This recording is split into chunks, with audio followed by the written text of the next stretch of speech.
अस्सलामुअलैकुम।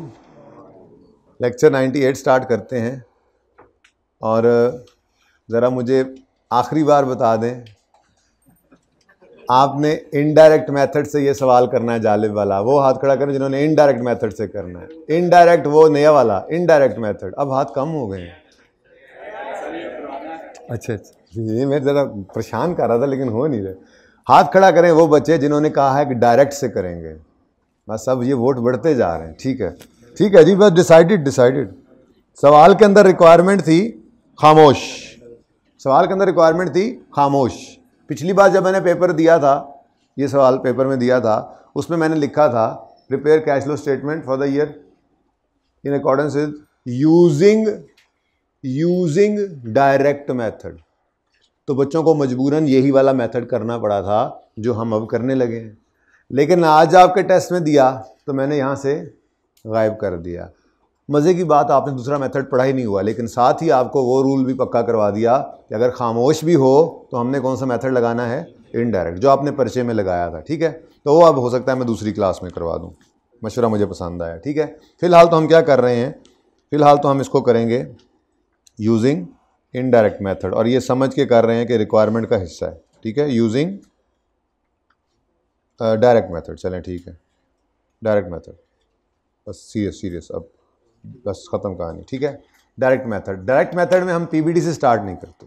Direct method में हम cash receive from customer, cash paid to supplier, cash paid for expenses, और कोई ऑपरेशन से रिलेटेड कैश आ जाए तो ऑपरेटिंग एक्टिविटी में ले जाते हैं। बाकी सारा सवाल वैसा ही होता है, सिर्फ ये हिस्सा बदला था। पीबीडी से स्टार्ट करके adjustment for non cash, adjustment for working capital, ये करें तो इनडायरेक्टली कैश फ्लोज निकाल रहे हैं। जबकि ये काम ना करें, सीधा लिख दें कितना कैश रिसीव हुआ कस्टमर से, कितना कैश पे किया सप्लायर्स को, कितना कैश पे किया एक्सपेंसेस के लिए तो वो डायरेक्ट मेथड कहलाता है। ठीक है ना। तो डायरेक्ट मेथड में फ़र्क क्या पड़ता था कि जिन आइटम्स को हम वर्किंग कैपिटल चेंजेस में यहाँ लेके जाते थे उनके भी लेजर्स बन जाते हैं। ठीक है ना।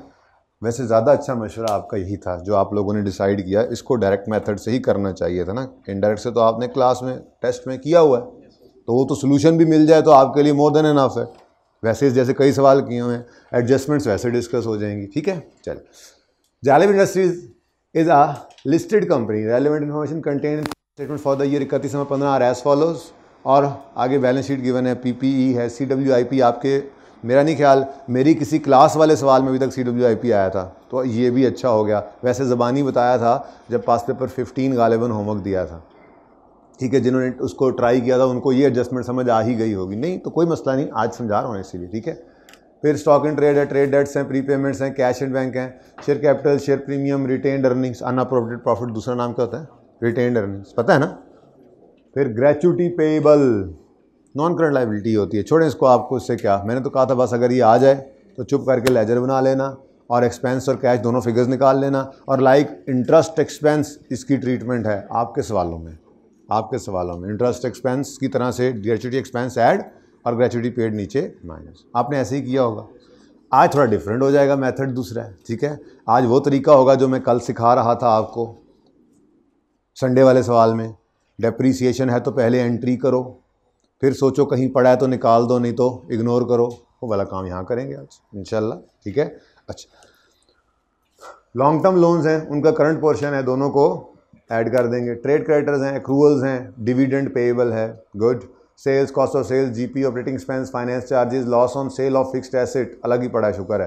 पीबीटी, टैक्स एक्सपेंस और प्रॉफिट आफ्टर टैक्स, कोई नई चीज़ नहीं है। ठीक है, आगे एडजस्टमेंट्स हैं, एक नज़र देख लेते हैं। 42 मिलियन का एसेट जो है, एक अमाउंट 42 मिलियन की वो कह रहा है ट्रांसफ़र हुई है फ्रॉम CWIP टू PPE। आपको कॉन्सेप्ट तो था, फैम वाले सवाल में शुरू में ही कर लिया था हमने कि अगर CWIP में कोई बिल्डिंग कंप्लीट हो जाती है तो वो ट्रांसफ़र करते हैं PPE में, तो उसकी एंट्री होती है PPE डेबिट, CWIP क्रेडिट। तो CWIP से तो बिल्डिंग में ही जाती हैं फिगर्स, लेकिन इस एंट्री का एक फ़ायदा ये भी साथ हो जाएगा कि PPE में डेबिट CWIP वाला आ जाएगा, वहाँ से दोबारा कैश ना निकल आए। एक कैश हम लगा रहे होते हैं CWIP में, दूसरा तो ये देख लेते हैं इंशाल्लाह जब दोनों आएंगे। बहरहाल ये क्या है, ट्रांसफ़र की एंट्री है, CWIP से PPE में ट्रांसफ़र की एंट्री है। कंपनी सोल्ड, डिस्पोजल का अकाउंट। आगे चलें।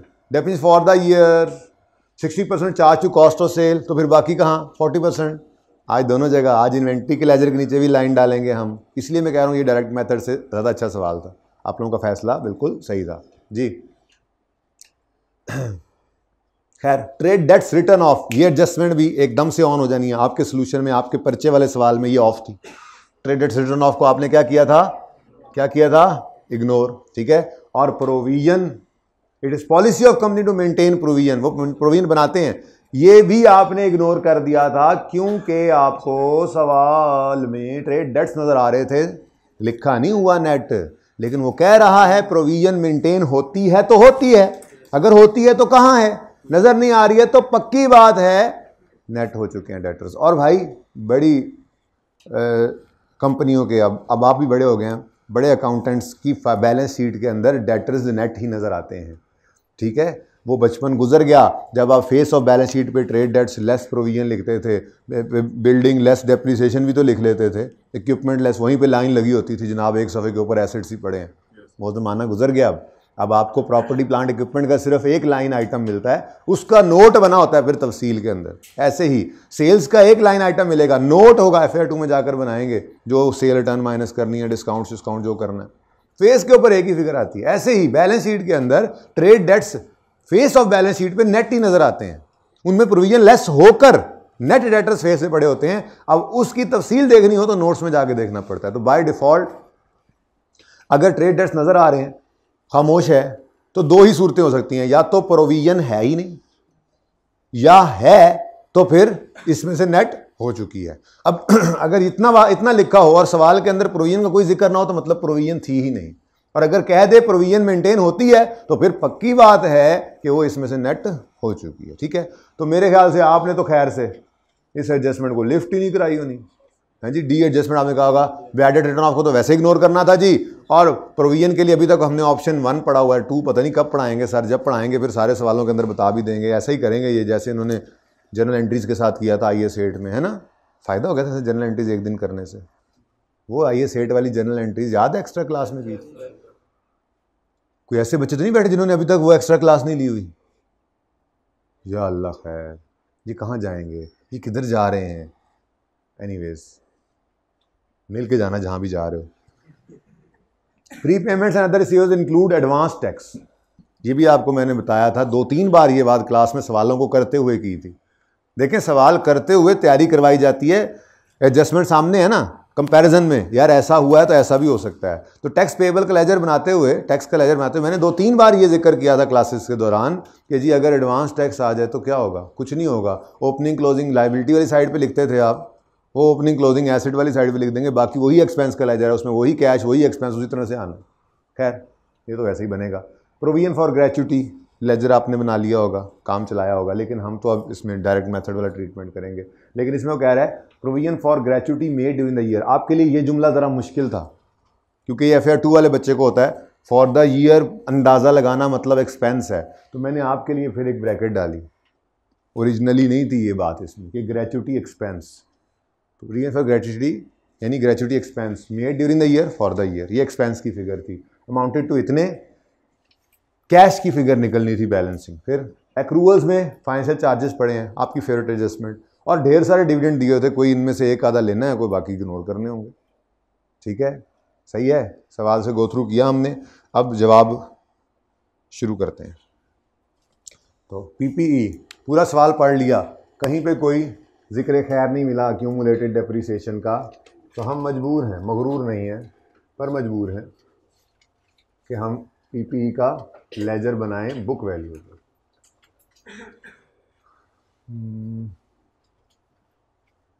नहीं यार, वैसे लेजर तो थोड़े ही बनने हैं, अब 2 ही लाइनें बनती हैं, फिर मैं भी कंजूसी नहीं करता। Property plant and equipment book value, इसमें एक डिस्पोजल भी है, डेप्रिसिएशन भी इसी में आना है, ट्रांसफ़र भी है। चलें, अल्लाह करेगा हो जाएगा पूरा। ब्रॉड डाउन बताएं। अच्छा, अब यहाँ पे कोई पॉइंट हो तो वो बताते रहें। अब फिगर्स मिलियन में हैं और फिगर्स छोटी हैं, ऐसी ना हो कोई फिगर जो है वो 10 हो, उसका परसेंटेज लें तो 0.3 आ जाए तो आप कहें जी अब राउंड डाउन करके 0 कर लें। तो एक डेसिमल यूज़ हुआ है, एक ही कर लें, एक ही हुआ है, एक ज़्यादा नहीं, एक डेसिमल यूज़ कर लीजिएगा, ठीक है। तो 100.6 और 129. 100.6 और क्लोजिंग 129.4। डेप्रीसिएशन आ गई, इम्पेयरमेंट तो कोई नहीं थी ना, डिस्पोजल आ गया, बस मेरे ख्याल में हो जाएगा मैनेज, काफ़ी है जगह। ये मैं कंजूसी कर रहा हूँ, आपको ज़रूरत नहीं होती, आप तो खुला डुल्ला सफ़ा होता है, चलते जाएं 10 सफ़ों में वर्किंग कर लें, कोई को रोक टोक है कोई। नेक्स्ट कौन सा लेजर है? CWIP, capital work in progress. Opening बताइए, क्लोजिंग बताइए। हाँ 22 पॉइंट। अच्छा अब देखो, वैसे ज़रा बताता चलूँ, ये कैपिटल वर्क इन प्रोग्रेस का लेजर है, इसकी 4 नॉर्मल चीज़ें क्या होगी भाई? देखो ये सारी ना आपकी अकाउंटिंग की मजबूती होती है कि आपको पता हो कि यार इस चीज़ के अंदर होता क्या क्या है। इसमें 4 नॉर्मल चीज़ें क्या होती हैं? आपको जब पढ़ाया था तो मैंने कहा था, जब हम बिल्डिंग के लिए मटेरियल खरीदते हैं, लेबर को पैसे देते हैं, कोई ओवरहेड्स खर्च करते हैं, तो उसकी एंट्री बिल्डिंग डेबिट नहीं करते, उसकी एंट्री कर देते हैं CWIP डेबिट और कैश क्रेडिट। और जब बिल्डिंग कंप्लीट हो जाती है तो उस वक्त एंट्री करते हैं बिल्डिंग डेबिट CWIP क्रेडिट। इसका मतलब इसकी नॉर्मल 4 चीजें क्या होंगी? Opening, cash, transfer to PPE और क्लोजिंग। कैश क्या होता है? वो एंट्री भी करके दिखाई थी, CWIP debit, cash credit, addition in CWIP कहा था इसको, और इसको कहा था इस तरह वाली फिगर को ट्रांसफर टू PPE, उसकी एंट्री थी PPE डेबिट और CWIP क्रेडिट। 4 नॉर्मल चीजें क्या होती है पता तो होना चाहिए, ठीक है। नेक्स्ट, ओहो, अच्छा भला डायरेक्ट मेथड आपने ना चुना होता तो ये लेजर कम बनते ना, मेरी मौज लग जाती, ठीक है, मेरा बोर्ड पूरा कवर हो जाता। लेकिन अब क्या कर सकते हैं, क्या आपको कौन रोक सकता है? आपने मान लिया, सॉरी मनवा लिया, आज आपने मनवा लिया जी। स्टॉक है, ट्रेड डेट्स हैं, प्री पेमेंट्स हैं, इन तीनों को लेजर में लेके जाना है। स्टॉक को इन्वेंट्री अपना लेजर है, इन्वेंट्री का लेजर, डेटर्स का लेजर, क्योंकि ये वर्किंग्स में है इसलिए मैं वो अपने उर्फ आम वाले लफ्ज़ इस्तेमाल कर लेता हूँ, थोड़ा आसानी होती है, इन्वेंट्री, डेटर, क्रेडिटर, वरना उधर लेके जा रहे थे तो मैंने कहा था वही लफ्ज़ लिखो जो बैलेंस शीट में लिखा हुआ है उसमें, ठीक है। प्री पेमेंट्स के लिए एक्सपेंसेस का लेजरा बनेगा, ठीक है। Cash and bank, cash and cash equivalent में जाएगा। तो ये 4 तो ऐसे करके ज़रा लिखवा दो मुझे जल्दी से। नंबर 4 इन्वेंट्री,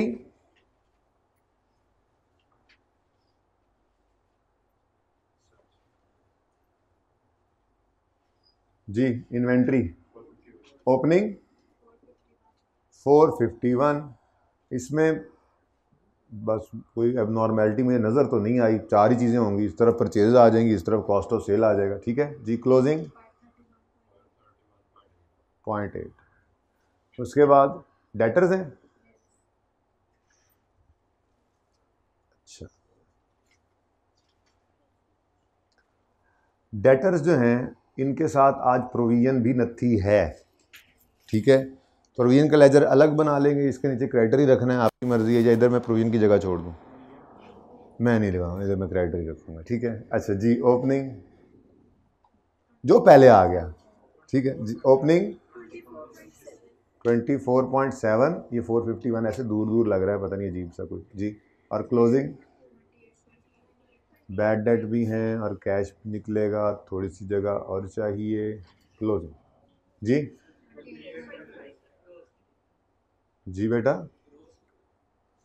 ये ग्रॉस नहीं है तो काट देंगे, अभी तो मुझे पता नहीं है ना, मैं गलती से लिख गया हूँ, फिर जब मैं आगे दूँगा प्रोविजन, ओहो ये तो नेट है, ओहो अच्छा फिर इसको मैं काट दूंगा। आप ना लिखें बेशक, या आप भी काट लीजिएगा ना पर्चे में, तो ऐसे हो सकता है, ऐसा मौका पेश आ सकता है। एक वर्किंग करनी है, जैसे मैंने यूनिवर्सल में करवाई थी, क्योंकि हम अभी डिसाइड करके गए हैं नेट है, लेकिन मैंने फिर भी ये लिख दिया, खैर चले मुझे माफ़ कर दें, मैं इसको काट के सही कर दूंगा। ओके, आप काट के सही कहिएगा, मैं तो मिटा के सही करूँगा। Next, pre payments and other receivables, working 6, expenses, इनके नीचे थोड़ी सी, इन्वेंट्री के नीचे भी थोड़ी सी जगह छोड़नी थी। क्यों क्यों क्यों मैंने ये कहा, एडजस्टमेंट पढ़ते हुए देख के गया था ना, ये तो ये मिट भी नहीं सकना बाद में। नंबर 5, 6 तो उधर ये तरतीब में बन रहा था, डेटर,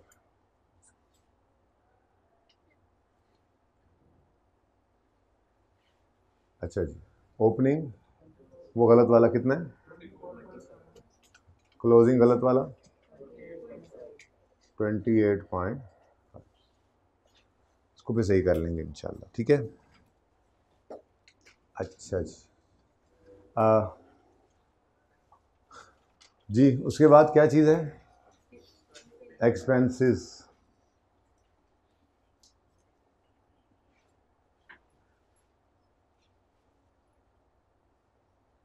जी प्री पेमेंट्स हैं, बस एसेट है ना, ब्रॉड डाउन लिखो कितना, और कैरी डाउन 35.2, क्योंकि सारी वर्किंग तो हम नीचे कर लेंगे। 35.2 इधर नीचे वर्किंग के लिए थोड़ी सी जगह मैंने छोड़ दी, जिसमें मैं एक्सपेंसेस की फिगर को सही कर लूँगा, ठीक है ना। Pre payments and other receivable सारे ही एक चीज़ है, इसमें कोई गड़बड़ हुई तो फिर देखेंगे, फिर मैं ये भी काट दूँगा। अगर वो नीचे जाके कहता है प्री पेमेंट अदर रिसीवेबल के अंदर एडवांस टैक्स पड़ा है, पड़ा तो नहीं कहीं, ओ माय गॉड, तो फिर क्या होगा, मैं कहूँगा ओहो ये भी गलत हो गया, काट दें, इसकी भी वर्किंग कर लेंगे, छोटी सी वर्किंग कर लेंगे जैसे करते थे, इसको पाक साफ कर लेंगे, ठीक है ना। रूटीन्स वही हैं, यही तो है ना, असल में तो यही है ट्रांजिशन। आपको दोनों मेथड्स में आप इनडिफरेंट हो जाएं, आपके कॉन्सेप्ट पक्के होंगे तो प्रैक्टिस से होगा ये वैसे, ठीक है ना। तो मर्जी थी आपकी, आपने डायरेक्ट मेथड कहा, मैं करवा रहा हूँ, करते हैं, इसीलिए कह रहा हूँ अच्छा सवाल था डायरेक्ट से ज़्यादा। नेक्स्ट, अभी तो चलता जा रहा हूँ, लेकिन पेपर में ऐसा होता है इसलिए मैं बता रहा हूँ, सिंपल सी एक लाइन प्लेस करेंगे और सही वाली लिख देंगे, गंद नहीं मारना, ओवर राइटिंग नहीं करनी। मार्क्स जिस चीज़ के कटते हैं या जो बुरा इंपैक्ट होता है, कटिंग के कोई मार्क्स नहीं कटते, साफ सुथरी एक लाइन लगाओ, ऐसी लगाओ नीचे वाली फिगर नजर आ रही हो, उसे पता लगे अच्छा पहले मिस हो गया था, फिर पकड़ लिया उसने, ठीक है कोई मसला नहीं है, इसमें कौन सा गुनाह है, इस पर कौन से नंबर कटने हैं कि यार उसने गलत फिगर को काट के सही किया, नहीं उसको गलत, उसने गलत सोची क्यों, ऐसा नहीं होता प्लीज़, ठीक है। तो एक सिंपल लाइन प्लेस करके उसको सही करना है आपने, गंद नहीं डालना आपने, ओवर राइटिंग तो बिल्कुल नहीं करनी, उसके मार्क्स कट जाते हैं, ठीक है। 9 को 8 बनाने लग जाएं, नहीं काट दें 9 को और 8 दोबारा लिख लें।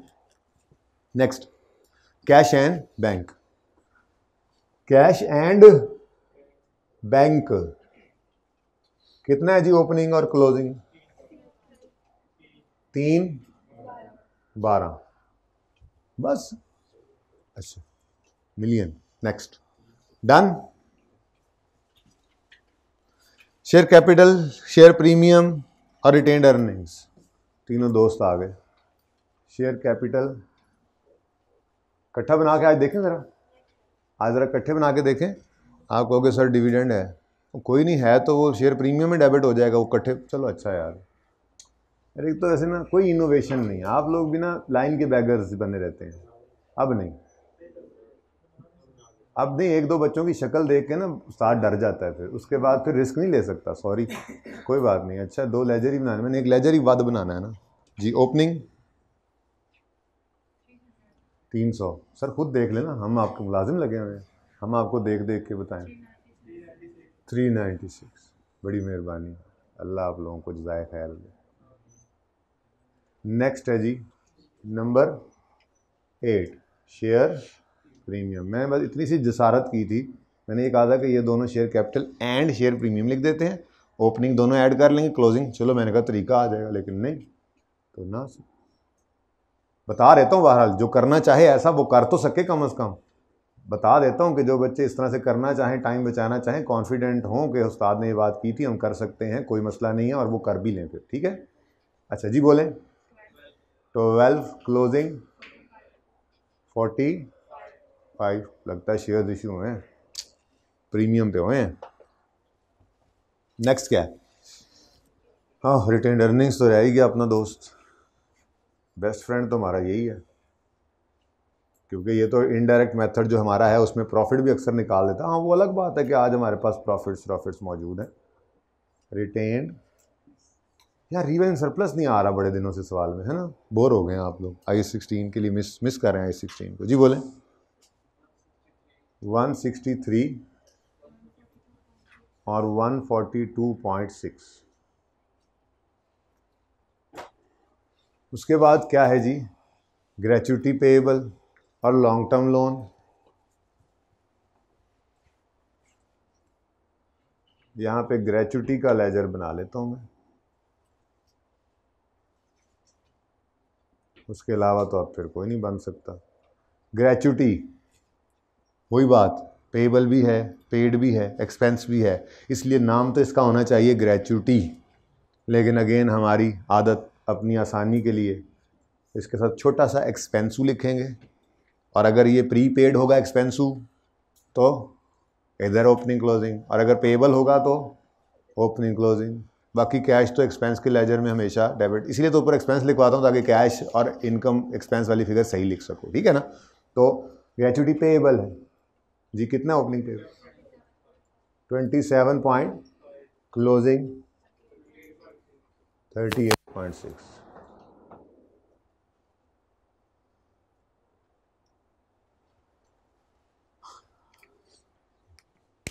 Next long term loan. माजरत के साथ जी अब हम मज़ीद आपको ये सहूलत मैसर नहीं कर सकते बोर्ड वाली, तो अरे ये सवाल पूरा किया था। कितने बच्चों ने कल वाली क्लास फिजिकली नहीं ली थी और घर पे ले ली, शाम को नहीं ली? चेक करो, ये सवाल हमने किया, रेशियोज वाला सवाल किया है, MCQs किए हैं, ओए हैवी डिस्कशन। क्वेश्चन नहीं बताऊंगा, आंसर किस में से पूछना था वैसे? इधर उधर की बातें ना करो, ये बताओ कि काफिला कहाँ लुटा है। पेज नंबर, मतलब बीच में चलते सवाल है कि मैं छोड़ दूंगा और फिर पेज नंबर बताओ। टर्म टेस्ट, अच्छा sorry, term test question number 4, Jalib, not Ghalib, this is Jalib. यही टाइम निकाल के ना मैं इसी के ऊपर ही डायरेक्ट मेथड करके ले आऊँगा घर से, फिर आपको सोल्यूशन दिखा दूँगा, ठीक है। बल्कि सोल्यूशन ही दे दूँगा टाइप करके। अच्छा जी, कौन सा लेजर नया बनने जा रहा है? लोन का लेजर, लॉन्ग टर्म लोन का लेजर बनेगा जी। ख़वातीनो हज़रात मुतवज्जे हों, खिदमत में आपकी पेश किया जा रहा है लॉन्ग टर्म लोन। कैसे रिलैक्स हो गया ना काम, कैश फ्लो ख़त्म हो गई है, बस NPO रह गया है। आपने जो साथ साथ मेहनत की ना बच्चों, ये उसका समरा आप लोगों को मिल रहा है। देखो मुझे कोई मसला नहीं होता, मैंने तो पढ़ाई देना होता है, उस्ताद ने तो पढ़ाई देना होता है। बच्चे को एंड पे समझ नहीं लग रही होती, यार ओ यार ये भी गया वो भी गया, अच्छा ये 5 टॉपिक्स नहीं, आसानी से साथ साथ आराम से होता रहा। ये वो मेहनत थी जो आप साथ साथ करते रहे थे। आप जो हफ्ते में अक्सर एक दफ़ा एक्स्ट्रा आ जाते थे, टेस्ट अलग डिस्कस कर लेते थे, और छुट्टी आपने नहीं की, जो की मैंने की, तो इस वजह से ना आपको आसानी रही इस सेशन के अंदर, और आप रिलैक्स हैं। NPO में आज शुरू कर सकता था, वही तसल्ली कर रहा हूँ, और आपको मौका दिया है कि कोई कमी बेशी रहती है तो आप पूरा कर लें। कूल डाउन फेज़ चल रहा है आज के दिन पिछले टॉपिक से, ताकि इससे अच्छी तरह से ज़रा पक्का कर लें आज के दिन में, कोई नई चीज़ ना कराऊँ, और कल हम NPO शुरू कर देंगे। अब वो 7-8 दिन का टॉपिक है, हमारे पास फ्रेमवर्क के लिए भी 1-2 दिन है, रिवीजन हम वैसे शाम में कर रहे हैं, तो जो कमी बेशी बचेगी वो आखिर में 1-2 दिन हम इकट्ठे भी आ सकते हैं 6-7 घंटे के लिए। ओपनिंग बता दें 100+, देखें ना जी, लॉन्ग टर्म लोन है 100 का, उसका current portion 20, long term loan है 80, करंट पोर्शन 18, ये बताना है आपने, बस एग्जामिनर को बता देना है कैसे निकले। 100+20 इज इक्वल टू 120, और क्लोजिंग कितना है जी 80+, ये तो बन गया कहीं 98, ठीक है जी। चल नेक्स्ट, ट्रेड क्रेडिटर्स, जगह छोड़ी थी। देखो पहले कौन आ गया भाई, एक्सक्यूज़ मी मेरे दोस्त, चेक शर्ट बुलाना ज़रा मेरे भाई को। पहले कौन आ गया? प्रोविजन से पहले क्रेडिटर आ गया ना, तो मैंने ये जगह किसके लिए छोड़ी थी, जो पहले आ जाए, ठीक है। पहले आइए पहले पाइए। लेजर नंबर कौन सा था ये लोन का? 12 था, 13 बनेगा अब। अच्छा तो वही ना, वो लोन का मैंने पूछा है जी। क्रेडिटर्स एंड वालों नज़र आ रहा है, गुजारा कर लो यार, अल्लाह आपको ज़ाय खैर दे। Brought down 18, carry down 20, sir मेरी एज 24 है, मैं भी टीनेजर हूँ। ऐसा तो फिर 13, 14, 15 कोई भी सारे टीनेजर हैं, बुढ़ा कोई भी ना हो जी। नेक्स्ट है एक्रूअल्स एंड अदर पेएबल्स, जो भी इसमें पड़ा है फिलहाल छोड़ो, भी मुझे नहीं पता ये कहाँ जाता है। पर्चे में पता लग जाए तो कोई बात नहीं, अच्छी बात है, लेकिन उस लेवल तक पहुंचते हुए प्रैक्टिस तो चाहिए ना अभी। तो मैं कह रहा हूं कोई नहीं, उस लेवल पे नहीं पहुंचे हुए आप, तब भी पर्चे में सवाल हो सकता है, ठीक है ना, लिख दें। हाँ जी, एक्रूअल्स कहाँ जाने, एक्सपेंसेस में जाना है, ब्रॉड डाउन बोले 16.2, कैरी डाउन 4, अच्छा 16.4 और ये अच्छा 19 की फर्क सी। अब आपको पता है यहां पे आना एक्सपेंस ने, यहां पे आना कैश ने। इस एक्सपेंस के अंदर फिर जो कुछ भी होगा उसे निकाल के बाहर फेंकना पड़ेगा, तब कैश की फिगर सही निकलेगी, ठीक है। नेक्स्ट क्या है जी, डिविडेंड पेएबल, ये 11 था बकौल आपके, और यहां पे कर लेते हैं 12, 13, अच्छा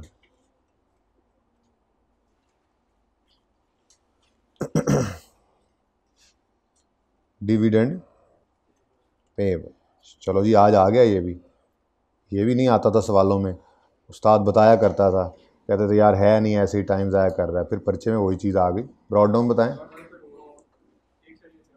1.4, 1.4, जिसका मतलब होता है निस्फ जिसका ऐसे भी बोला करो जी, 3 निस्फ जिसका 1.5, जैसे एग्रीमेंट्स में लिखा होता है 3 निस्फ जिसका 1.5 होता है, 1 होता है, वो लिख लें, लिख लिया जी।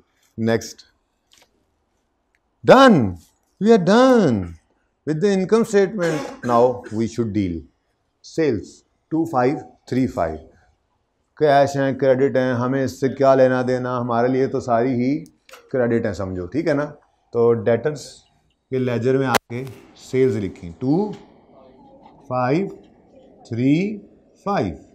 2535, कॉस्ट ऑफ सेल्स 1774.5। अच्छा मुझे पता है ये भी गलत है, क्योंकि डेप्रीसिएशन तो लिखकर बाद में काट के सही करना है, आपकी मर्जी है, लेकिन चूंकि नई चीज़ नहीं है, पहले की हुई है, इसका तो पता है ना। असल में ना ये नई चीज़ है, अभी तक सवाल में हमने नहीं करके देखी हुई, ये नई चीज़ है, अभी तक सवाल में करके नहीं देखी, मैंने यूनिवर्सिटी में डिस्कस की थी, इसलिए मैं क्या भूल गया, हम लिख गए, लेकिन यार ये तो अब पढ़ लिया ना, कल सवाल में किया है, परसों समझाया था, ये तो पता है ना, सवाल पढ़ते हुए डेप्रीसिएशन इसमें शामिल पड़ी है, वो कह रहे हैं, तो फिर इसको इधर ले आओ, खतरे का स्टार लगाएं। वैसे खतरे के स्टार की बजाय ना यूं कर लिया करें, ये 4 वर्किंग है ना, तो यहाँ पे 4.1 कर लिया करें, ये ज़्यादा आसान काम है, ठीक है। कैसा मार्कर रखा हो यार तुम लोगों ने आज, कैसा मार्कर रखा हो यार, रेड मार्कर तो मंगवा दे।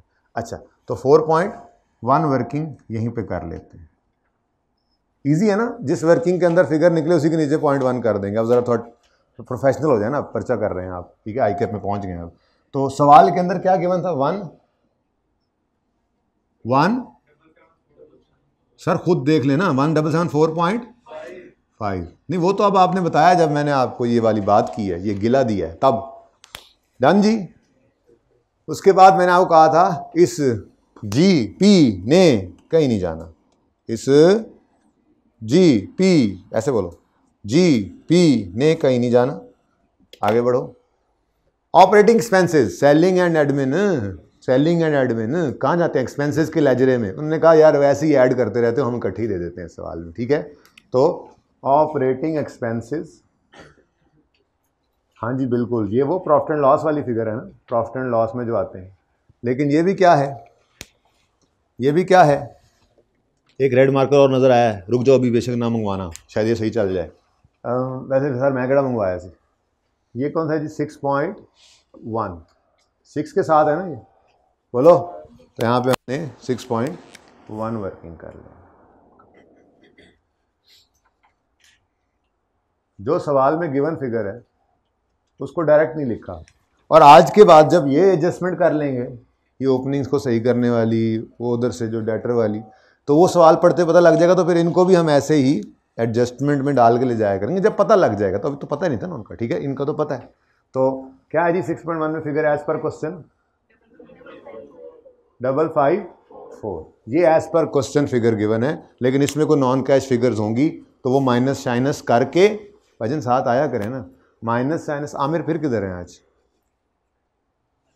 आमिर को बुला लें, आमिर की अब छुट्टी बंद है, यहाँ पे ही होंगे जी। 554 में कुछ नॉन कैश फिगर्स पड़ी होंगी, वो जब माइनस करेंगे तो सही फिगर यहाँ लिख कर कैश सही आएगा। ठीक है यार, हाइब्रिड में ये टाइम है आप लोगों के आने का यार, जब मर्जी दिल करता है आप क्लास में आ जाते हैं। चलें शुक्र करें अभी कोई हैवी बात नहीं डिस्कस हो गई। अच्छा जी, सेल्स हो गई, अभी तो टाइम जाएगी हमने, है ना। कॉस्ट ऑफ सेल्स हो गई, ऑपरेटिंग एक्सपेंस हो गए। नेक्स्ट क्या है जी, फाइनेंशियल चार्जेस। अगर अलग अलग नहीं बताया हुआ कि जी इसमें कितना बैंक चार्ज है, बैंक कमीशन है, तो फिर सिंपल बात है, ये इंटरेस्ट एक्सपेंस है। Financial charges means in interest expense by default. ठीक है, तो इसका तो अपना लेजर बनता है ना, जो अभी तक बना भी नहीं आज। कोई गल नहीं, बना लेंदे हैं। 1 4 मैनी 14। अच्छा, मैनी का क्या मतलब होता है जी, इंटरेस्ट। वैसे तो सिर्फ इतना लिखना चाहिए था, लेकिन अपनी आसानी के लिए आपको पता है एक्सपेंसू लिखेंगे हम यहाँ पे। अब पता नहीं पेएबल है, पता नहीं प्रीपेड वैसे होता नहीं है इंटरेस्ट, क्या आपको बचपन में बताया था, इंटरेस्ट हमेशा एक्रूड ही होता है, हमेशा एरियर में ही पे होता है। ये कोई दुनिया का कोई ऐसा बैंक नहीं होता जो कहे जी अच्छा ये लो लोन और अभी पहले तो इंटरेस्ट दे जाओ ना मुझे। इंटरेस्ट वक्त गुजरने के साथ साथ एक्रू होता है। अगर वो को पैसे लेगा तो समझो वो लोन के ही पैसे वापस ले लिए उसने, वो फिर लोन ही इतने, जैसे किसी से आप लोन लेने के बैंक से 100 रुपये का लोन दे दो, उसने कहा अच्छा पहले साल का इंटरेस्ट 10 रुपये अभी दे दो, तो कहेगा आप कहोगे यार इसका मतलब तुमने 90 ही दिया ना, अब आगे तो 90 ही लोन है, फिर 100 तो दिए नहीं मुझे। इस तरह से होता है, इसलिए इंटरेस्ट कभी एडवांस में नहीं होता, एरियर में ही होता है, एक्रूड ही होता है। खैर फिर भी सवाल का क्या है, कभी को आ जाए तो उससे लड़ना पड़ना, वो सवाल तो माई बाप होता है, फिर उसकी बात तो माननी होती है। लेकिन वैसे सवाल खामोश हो तो इतना अंदाज़ा हमें पहले ही हो रहा होता है पेएबल ही होगा या नहीं होगा। ठीक है, फिलहाल तो हमें क्या गिवन है फिगर, एक्सपेंस की, financial charges profit and loss में इंटरेस्ट एक्सपेंस की फिगर गिवन है। ठीक है, तो कैश किस तरफ आता है, डेबिट साइड पर, तो एक्सपेंस किस तरफ आएगा, हाँ तो इंटरेस्ट एक्सपेंस। बस फिलहाल तो सिर्फ इतना सा बताना था आपको कि ये फिगर गिवन है सवाल में, क्योंकि हम प्रॉफिट एंड लॉस पढ़ रहे हैं और प्रॉफिट एंड लॉस के अंदर ही मुझे ये फिगर लिखी हुई नज़र आई है। कितनी जी, 10.5। तो ये जी डाटा लिखते जा रहे हैं। ठीक है, अब पेएबल होगा लिख देंगे ओपनिंग क्लोजिंग, और एडजस्टेड फिगर कैश आएगी, और अगर पेएबल ना निकला तो यही एक्सपेंस यही पेड, सेम हो जाएगा। फिर ये पहला सवाल क्वालिटी एंटरप्राइजेज वाला बनेगा। याद आ रहा है कुछ, याद रखा करें क्या क्या किया। नेक्स्ट क्या है, लॉस। क्या करेंगे इसका, क्या करेंगे, क्या करेंगे बोलो। शुक्र है आज ये बदतमीज ऑपरेटिंग एक्सपेंसेस में नहीं पड़ा हुआ, कल संडे वाले सवाल की तरह से अगर ये ऑपरेटिंग एक्सपेंसेस में पड़ा होता तो इसको वहां से निकालना भी पड़ता। शुक्र करो आज ये अलग पड़ा है। खैर डिस्पोजल आ जाए तो आपको कहा हुआ है यूनिवर्सल ट्रुथ है आपकी कैश फ्लो का, क्या लेजर बना लिया करो। ठीक है, तो लेडजर बना लेते हैं, इधर ही तरतीब से अब 15 लिख लेते हैं, अब कोई अगला आएगा तो दूसरी तरफ से जी। तो इसको भी निकालेंगे इंशाल्लाह, क्यों इसको नहीं, ये कौन सी, वो कौन सा डिस्पो, सब कुछ ही हुआ होता है, हम रीडू कर रहे होते हैं भाई कैश फ्लो के टॉपिक में। तो एंड कर दिया हमने टॉपिक, जो कुछ उन्होंने किया होता है वही रीडू कर रहे होते हैं, हम तो खुद से कुछ नहीं कर रहे। उन्होंने ओपनिंग क्लोजिंग फिक्स एसेट का बैलेंस बताया, हमने वो लिख दिया। उन्होंने कहा जी इतना डिस्पोजल था, हमने वो लिख दिया। उन्होंने कहा इतना एडिशन था, हमने वो लिख दिया। बैलेंसिंग फिगर निकाली तो जो बचता था नॉर्मल वो ले लिया। वो सारा कुछ जो उन्होंने किया होता है वही हम करते हैं। डेप्रिसिएशन चार्ज की होती है, हम फिर भी लिखते हैं, क्योंकि हम वो लेजर दोबारा बना के अपने मतलब की फिगर निकाल रहे होते हैं। जो उन्होंने किया था दौरान साल, ओपनिंग ये था, उन्होंने एडिशन रिकॉर्ड किया था, उन्होंने डिस्पोजल रिकॉर्ड किया था, उन्होंने डेप्शन की थी, उन्होंने क्लोजिंग लिखा है। अब हमने वो सारी चीज़ें दोबारा लिखी और जो मिसिंग थी वो निकाल ली अपने मतलब की। ये कर रहे होते हैं, ध्यान रखें। डिस्पोजल क्या है सवाल में, गेन या लॉस, गेन या लॉस, गेन या लॉस। अच्छा, अब डिस्पोजल के लेजर है, लॉस आता है डेबिट साइड पे, मुझे याद आ रहा है।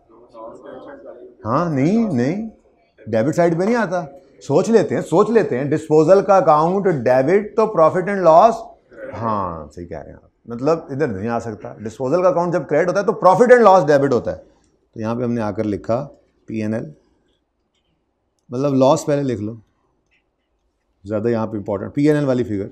जी कितनी गिवन है सवाल में? 4.6। लो जी लॉस आ गया, मुबारक हो। प्रॉफिट, ये तो ऐसी फिगर है ना, ये तो इनका टोटल है ऊपर वाले, मैंने इंडिविजुअली उठा लिए हैं, इसको छोड़ो, ऐसे ही कंफ्यूज करेगी ये फिगर। उसके बाद प्रॉफिट बिफोर टैक्स है, इस मेथड में ये भी इग्नोर होना है, लेकिन आपने पर्चे वाले सवाल में जब आपने इस सवाल को किया था इनडायरेक्ट मेथड से किया था तो आपने इस फिगर को उठाया था 191.4 से आपने कैश फ्लो बनानी शुरू की होगी, ठीक है ना। लेकिन मेरा तो आज मेथड कौन सा है? डायरेक्ट, तो मुझे इसकी भी ज़रूरत नहीं है, no need. Next is tax expense. Now tax expense का लेजर इधर बना लेते हैं, नंबर 16। मुक भी जाओ यार, लेजरो तुसी तो मुक ही नहीं रहे हो। यानी कि सवाल बस ऐसे लेंथी होता है, तो जितनी प्रैक्टिस अच्छी होगी उतना जल्दी जल्दी होता जाएगा। टैक्स एक्सपेंसू, अच्छा जी, तो टैक्स एक्सपेंस कितना है?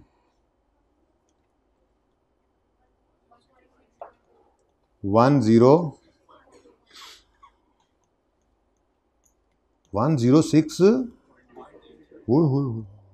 बड़ा टैक्स दिया जी, 106.8।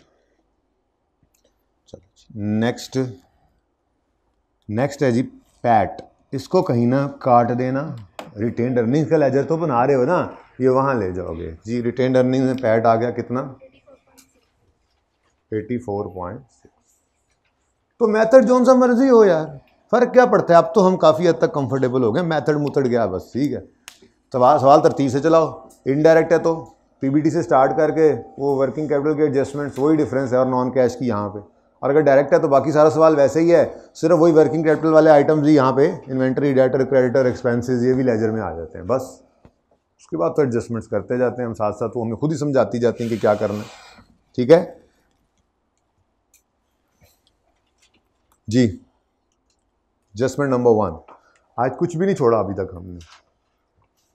हाँ, यहां से कुछ निकल आया तो देखेंगे। Adjustment 1, during the year an amount of 42 million was transferred from CWIP to PPE। क्या एंट्री होती है इसकी?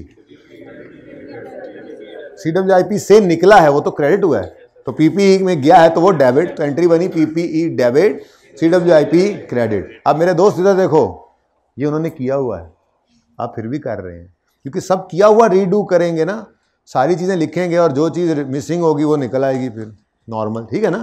तो 42 रुपये से PPE डेबिट और CWIP क्रेडिट। यहाँ पे क्या लिखेंगे? Capital work in progress. और यहाँ पे क्या लिखेंगे? PPE। फ़ायदा क्या होगा? यहाँ 42 आने से अब ये कैश नहीं बनेगा, क्योंकि इसका कैश इधर आ जाना है इंशाल्लाह। तो CWIP में चीज़ें खरीद रहे हैं, मटेरियल, लेबर, ओवरहेड के पैसे दे रहे हैं, वो तो यहाँ पे कैश क्रेडिट होता था ना, CWIP debit, cash credit, cash, वो कैश तो यहाँ से निकलना चाहिए था। फिर बिल्डिंग बन के यहाँ से निकल कर गई तो ये CWIP क्रेडिट, बिल्डिंग डेबिट हुआ है, PPE डेबिट हुआ, तो ये फिर कैश की एंट्री नहीं होती, ट्रांसफ़र की एंट्री होती है ना। तो ये फ़ायदा हो गया, वरना ये ना लिखते, अगर ये रीडू ना करते, ये रीडू पहली दफ़ा एडजस्टमेंट आई है ज़रा मेरे सामने, इसलिए देख लो, यहाँ ना लिखते, ये मिस कर देते एडजस्टमेंट, तो क्या होता है यहाँ बैलेंसिंग फिगर में 42 भी ऐड हो जाता कैश के अंदर, जबकि इसका कैश यहाँ पे तो पे ही नहीं हुआ, कैश तो यहाँ पे हुआ था और फिर वहाँ से कंप्लीट होकर निकली थी, ठीक है। Next, the property sold, the company sold PPE having book value of 15 million for, वैसे लॉस था कितना? यही है जी। कंपनी ने एक PPE बेचा है, सुभान अल्लाह, बुक वैल्यू दे दी, मतलब कोई मुश्किल ही नहीं आ रही। कभी ऐसा हो ना, एसेट अकाउंट कॉस्ट पे हो, कमीशन अलग हो, फिर बुक वैल्यू हो, कॉस्ट मिसिंग हो, आपको निकालनी पड़े, मज़ा तो आए ना एडजस्टमेंट के अंदर। ऐसा कर तो सकता है वो, बिल्कुल कर सकता है, ठीक है। हाँ, लेकिन वो नॉर्मली कहता है यार इस सवाल में जिसे कोई चेक कर लें, वो PPE के अंदर चेक कर लेते हैं ना, PPE को मिक्स तो किया ही होता है उसने, बहरहाल हो तो सकता है। अब क्या है जी ये? डिस्पोजल होने वाले एसेट की बुक वैल्यू दे दिया उसने, तो डिस्पोजल की बुक वैल्यू कितनी है? 15, क्रेडिट एसेट अकाउंट में से और डेबिट डिस्पोजल अकाउंट में। Book value,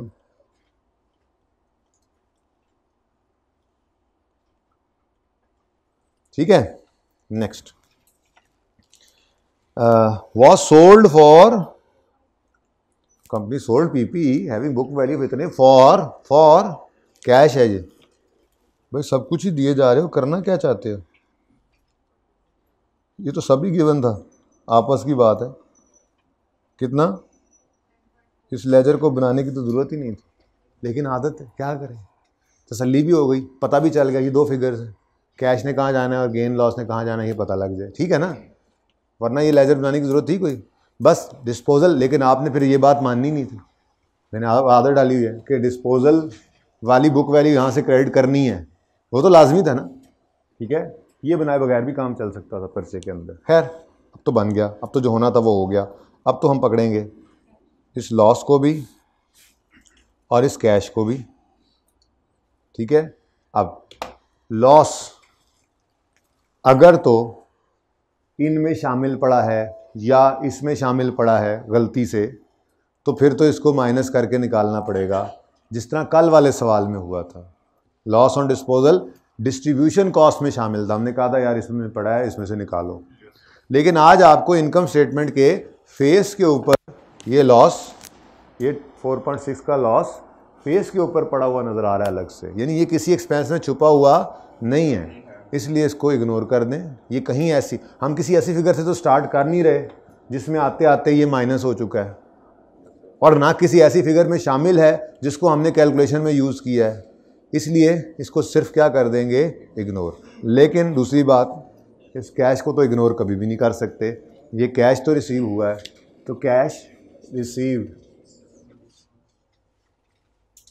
on disposal working number, वैसे वर्किंग क्या सवाल ने बताया हुआ था, छोड़ो वर्किंग, 10.4 इनफ्लो है, पॉइंट ठीक है, खैर है, तबीयत शबीयत सेट है, चेहरा तो कुछ और बता रहा है आज तुम्हारा, हैं? समझ तो रहे हो ना, समझ आ भी रही है ना, देखा ना, मेरी शक्ल देख के पता लग रहा था ना, सवाल पूछना। इन्वेस्टिंग एक्टिविटी में लॉस नहीं आता, कैश रिसीव्ड ऑन डिस्पोजल आता है, कैश फ्लो बना रहे हैं, लॉस तो नॉन कैश आइटम है। अगर इनडायरेक्ट मेथड होता था तो इसको प्रॉफिट तक आते आते माइनस हो चुका होता था, ऐड करते थे। ये डायरेक्ट मेथड है, इसमें अगर किसी एक्सपेंस में, ऑपरेटिंग एक्सपेंस में या कॉस्ट में छुपा पड़ा है तो निकालेंगे, अलग पड़ा है तो छोड़ देंगे, ठीक है। जागते रहोगे, साथ साथ रहोगे। अच्छा, पीछे ज़रा आँख लगती है थोड़ी सी, दिमागी आँख भी लगती है तो बंदा, दिमागी आँख वो जो ट्रक ड्राइवरों की लग जाती हैं, आँखें खुली होती हैं। लेकिन अच्छा जी, depreciation for the year amounted to 27.7। परसों से ये डिस्कशन हो रही है, डेप्रिसिएशन फॉर द ईयर जब पहले उसने बता दी तो सबसे पहला स्टेप क्या है, लेजर में एंट्री करो। डेप्रिसिएशन एक्सपेंस आ गया जी, मुबारक हो। कितना? 27.7। पहले ऐसे बोला, जैसे 6 लगा मुझे। अच्छा, ये हो गया काम। अब अगला मसला है, अगर तो ये अलग पड़ा है, like Junaid Janjua, no issue, ignore. लेकिन अगर ये किसी में छुपा पड़ा है, लाइक कल वाला संडे ट्रेडर्स या आज वाला जालिब, तो निकालना पड़ेगा, ठीक है। अब उसने बोला, क्या बोला, इधर देखो क्या बोला, 60% of the depreciation is charge to cost of sales. इसका 60% कितना बनता है? 16.62, 6 ही कर लो। और इसका 40% फिर क्या बनेगा, बैलेंसिंग कर लो, 1 कर लो, हो जाएगा ना बराबर। उसने बोला 60% कॉस्ट ऑफ सेल में, तो बाकी फिर कहाँ है, बाकी फिर कहाँ, फाइनेंशियल चार्जेस में पड़ा होगा, बाकी फिर कहाँ गया।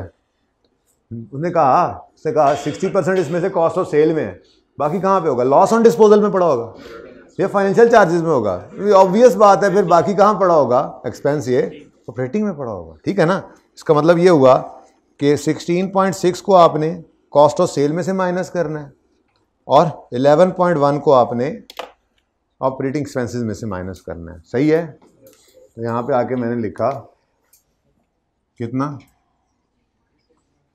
-16.6। लेकिन अब एग्जामिनर को बताना भी तो है ना ये निकला कैसे। तो 27.7 इंटू 60%। ठीक है जी, डन। नीचे जगह नहीं थी वरना मैं नीचे वर्किंग कर देता ये। Okay, next. आमिर भाई आज हैं ही नहीं, किधर है आमिर भाई? आपको मैंने कहा था आप इधर आ जाएं, काफ़ी देर हो गई इस बात को। आ जाए आ जाए, कॉमन। अच्छा जी, नेक्स्ट क्या है? नेक्स्ट क्या है? क्वेश्चन फॉर द ईयर, जो कि कहाँ पड़ी हुई है? ऑपरेटिंग में, वो भी निकालनी है ऑपरेटिंग से। माइनस, जी बोले, 11.1। ठीक है, तो इसकी वर्किंग छोटी सी मैं यहीं पे शो कर देता हूँ। ये निकला है 27.7 इंटू 40%। ठीक है ना जी, ये है कि आपको पता ही है ये डेप्रीसिएशन है ना। ठीक है, आपके लिए लिख रहा हूँ, पर्चे में नहीं लिखने की ज़रूरत।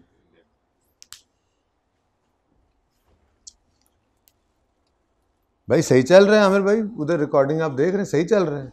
बीच में जब सही नहीं चला था तो उस वक्त तो आपको पता ही नहीं चला। आज रुके ना इधर आज दोबारा फिर, ताकि आप उधर वो मोबाइल ना देखें ना, आप क्या लेक्चर देखें फिर। आमिर भाई ने ये कर लेना था अगर सिर्फ रजिस्टर पेंसिल पकड़ के बैठा करते तो। जी, ट्रेड डेट्स वाली एडजस्टमेंट, यूनिवर्सल वाला लेक्चर जो मैंने पूरा अपलोड किया था। हाथ खड़ा करें अभी तक भी जिन्होंने वो लेक्चर नहीं लिया हुआ। 36 मिनट का था, तो डबल स्पीड पे सुनते तो 18 मिनट में हो जाना था, ज़िंदगी बन जानी थी। सुन लिया करो, मैं तो कहता हूँ जो रिपीट टेलीकास्ट होती है, एक्स्ट्रा चीज़ होती है, वो होती है ऐसी है। अपलोड भी इसीलिए की जाती है कि रात को ऐसे ही बस पढ़ के थक गए, चलो सोने के लिए लेट गए। अब उस वक्त वो फेसबुक व्हाट्सएप की बजाय वो लेक्चर लगा लिया, चलो सोते सोते देख लिया। ऐसे ही होती है वो बात, समझ भी आ जाती है, वो डिस्कशन होती है डिफरेंट बस अलग से। लेकिन नहीं, हम क्यों करें ऐसा? Trade debts written off during the year amounted to 1 million. Ignore कर सकते हैं, आज मेथड डायरेक्ट है। आपने पर्चे में इग्नोर किया, लेकिन अब मैं नहीं कर सकता। ठीक है, ये मुझे जेब नहीं देता कि मैं इसको इग्नोर करूं। ठीक है, और फिर it is the policy of company. Policy का मतलब ये लाजमी, पॉलिसी मतलब आपको पता है ना, सेलेक्ट हो गई और फिर कंसिस्टेंटली अप्लाई होती है। तो पॉलिसी का लफ्ज़ बता रहा है कि ये हमेशा से हो रहा है, ये होता है, ये रूटीन है। It is the policy of company to maintain provision of doubtful debts at 5% of debtors. अच्छा, वैसे ये पॉलिसी का लफ्ज़ वो वाला पॉलिसी नहीं समझ लेना, ये किसी स्टैंडर्ड ने तो नहीं ऑप्शन दिया हुआ कि प्रोविजन इतने % बनाओ या इतने % बनाओ, या बनाओ या ना बनाओ। ये एस्टीमेट ही होता है। अगर कल को मेरी प्रोविजन की परसेंटेज बदल जाए, मैं कहता हूँ नहीं यार 10% लोग नहीं आते, तो इसको क्या कहेंगे? Change in policy. Change in policy है, चेंज इन एस्टीमेट है भाई, सिंपल, अंदाज़ा बदल गया। ठीक है, 5% से 2% हो गया यार, लोग बड़े अच्छे हैं, पैसे दे जाते हैं। चेंज इन एस्टीमेट, कोई मसला नहीं, वापस नहीं चले जाना। पॉलिसी का लफ्ज़ बस इसलिए लिखा हुआ यहाँ पर उन्होंने कि जी ये रूटीन में ये 5% प्रोविजन बनाते हैं, तो ये मतलब है उनका। ठीक है, अच्छा, provision for doubtful debt IS 8 में हमने पढ़ा था कई बार एग्जाम्पल में, provision for doubtful that is an estimate, और अगर वो चेंज हो जाए तो चेंज इन एस्टीमेट है। तो ऐसी बात नहीं, को अनहोनी बात कर दी मैंने। हाँ, तो शक्ल तुम्हारी फिर क्यों बन गई है? समझ आई है ये बात? हाँ, पक्की बात है? नहीं, क्वेश्चन है इसमें कोई, पूछ लेना यार। नहीं, चलें नेक्स्ट। प्रोविजन 5% करते हैं। प्रोविजन अगर 5% करते हैं कि इनकी पॉलिसी है, तो फिर बैलेंस शीट में तो कहीं नज़र नहीं आई, तो इसका मतलब ये क्या है? नेट है, नेट ऑफ डेप्रीसिएशन। अच्छा, नेट ऑफ प्रोविजन है। ठीक है, अब अगर ये नेट ऑफ प्रोविजन है तो मेरे प्यारे बच्चों हमारा डेटर का लेजर सही नहीं है। आप यूं करके इसको खट वट करेंगे। ठीक है, मैं तो मिटा दूंगा अभी थोड़ी देर में, मैंने आपके लिए बताया। ठीक है, और इसके लिए वर्किंग नंबर कहाँ पे पहुंचा हुआ है? 17 पे। हो यहाँ पे मैंने लिख लेना है वर्किंग, अब 17 बनानी है। हो वर्किंग, इसका तो जाल बिछा दिया आपने पकड़। ठीक है, तो ये ओपनिंग क्लोजिंग भाईजान ये वाला नहीं चल सकता। क्यों नहीं चल सकता? क्योंकि ये नेट फिगर थी और उसने बताया प्रोविजन है हमने कहा अच्छा है तो किधर है, नज़र नहीं आई, तो मतलब ये नेट है। अब नेट डेटर्स से लेजर नहीं बनता, लेजर हमेशा ग्रॉस डेटर्स से बनता है, और 17 में वो निकालेंगे और फिर 18 में मैं प्रोविजन का लेजर अलग बनाऊंगा। वर्किंग्स हैं कि ख़त्म ही नहीं हो रही इस सवाल में, इतनी वर्किंग्स इतनी वर्किंग्स। अब ये इनको बताना था कि जब मैं आ गया हूँ तो आ गया हूँ, ठीक है, लेकिन सही है, थोड़ा पॉज ले लें लेकिन ज़्यादा ना लें। अच्छा जी, अब नंबर आपने तो कहा 17 वहाँ लगना है, okay, my mistake, teacher error, ठीक है जी। हाँ जी, यहाँ पे हम क्या करेंगे, यहाँ पे हम ग्रॉस डेटर्स को, डेटर्स ग्रॉस नहीं है, चलो नेट को ग्रॉस बना लेंगे, मतलब ग्रॉस डेटर्स और नेट डेटर्स की वर्किंग कर लेते होते हैं ना यहाँ पे, ठीक है। ग्रॉस डेटर्स हमें चाहिए, ग्रॉस डेटर्स में से provision for doubtful debt less होती है, तो डेटर्स नेट हो जाया करते हैं। अब सवाल में हमें नेट गिवन है, पता ऐसे चला कि उसने कहा प्रोविजन क्रिएट होती है और नज़र नहीं आई, तो समझ गए हम कि दाल ही काली है, ठीक है। तो क्लोजिंग, ओपनिंग, अब कितने परसेंट प्रोविजन है, उन्होंने कहा है जी 5% प्रोविजन हम क्रिएट करते हैं, तो प्रोविजन अगर 5% है तो फिर ये नेट क्या होगा 95%, तो ग्रॉस क्या होगा, बस अब हमारे लिए कोई मसला नहीं है, अब हमें इन तीन में से कोई एक फिगर भी दे दे, अब हमारा काबू है, हम बाकी दोनों निकाल सकते हैं अपना वो मार्कअप मार्जिन वाला फॉर्मूला यूज़ कर। ग्रॉस दे दे तो फिर तो वैसे ही सिंपल है, इवन प्रोविजन दे दे मुझे, प्रोविजन ओपनिंग क्लोजिंग इतनी है, मैं उससे भी दोनों फिगर निकाल सकता हूँ। प्रोविजन को लेकर डिवाइड बाय वो उसकी प्रोविजन की परसेंटेज कर देंगे, जो चाहिए उससे मल्टीप्लाई कर देंगे, ठीक है। लेकिन अभी सवाल में मुझे क्या गिवन है, खैर से डेटर्स नेट वाले गिवन हैं, ठीक है। नेट डेटर्स कितने हैं जी, यही बन रहा है 28.5। अब देखो ना, ऐसे सवालों के लिए पर्चे में ये लेके जाना होता है, कभी ऐसा डाटा दे दे, मैंने कहा था आपको पर्चे के अंदर आप ये लेके जाना, ठीक है। उससे क्या फ़ायदा होगा, अब लाइन शाइन लगाने का गलती के चांसेस नहीं है, लाइन लगाने का टाइम ज़ाया नहीं करना पड़ेगा। ऐसा डाटा आ गया जिसमें नहीं लाइनें लगी, वैसे आई कैप लगा देता है, अब नहीं लगी हुई तो ये स्केल रखा है तो सिंपल पता लग रहा है डेटर कौन सा, ठीक है ना। तो 24 यारिया 7 और 28 यारिया 5, 24.7 और 28.5, ठीक है जी। अच्छा, अब इससे वर्क बैक करना है हमने, ठीक है। ग्रॉस निकाल लें आपकी मर्जी, प्रोविजन निकालें आपकी मर्जी है, ग्रॉस निकाल लें। 24 यारिया 7 95 है, 100 पे ले जाना है, तो डिवाइडेड बाय गिवन अमाउंट ये है ना, इसकी परसेंटेज 95 है, चाहिए हमें ग्रॉस, उसकी परसेंटेज 100 है, तो 24 यारिया 7 divided by 95 multiplied by 100 exact, माशाल्लाह। तो फिर ये क्या आ गया 1.3 है 5, next it's okay. 28.5 divide by 95 multiplied by 100 30, ये आ गया 1.5, ठीक है जी। आपने इसका बताया था, मुझे लग गया पता। अब एक तो मेरे डेटर्स 30 और 26, आपने काट के सही वाली फिगर लिख देनी है, ठीक है ना, मैं तो मिटा सकता हूँ जी। ओपनिंग कितना है 26 या 30, अच्छा, ओपनिंग 26 और क्लोजिंग 30। वर्किंग 17 का रेफरेंस दे दिया कि हमने वहां निकाला है, लेकिन साथ ही वर्किंग 17 ने एक और तोहफा भी हमें दिया, और उस तोहफे का नाम था प्रोविजन फॉर डाउटफुल डेट। इसका भी लेजर बनेगा, लेजर है कि ख़त्म होने का आज नाम ही नहीं ले रहे, क्लास ख़त्म होने वाली हो गई है, लेजर हमारे नहीं ख़त्म हो रहे। Provision for D G. अब ब्रॉड डाउन कितनी है 1.3, कैरी डाउन कितनी है 1.5, कितों पता लगी है वर्किंग 17 से जी। एग्जामिनर को भी तो बताओ ना कहाँ से देखा है आपने इसको, वर्किंग 17 में देख लें जी, आपने भी अगर देखना है तो, कि हमने प्रोविजन में क्या कारनामा हाय सर अंजाम दिए हैं, कैसे निकाली, ठीक है जी। चलें आगे, ये सबसे बेस्ट एडजस्टमेंट यही है इस सवाल की। जा यार स्केल, जा जा, चला जा यहाँ से। Next, pre payments and other receivables include, oh my God, आप भी गलत है।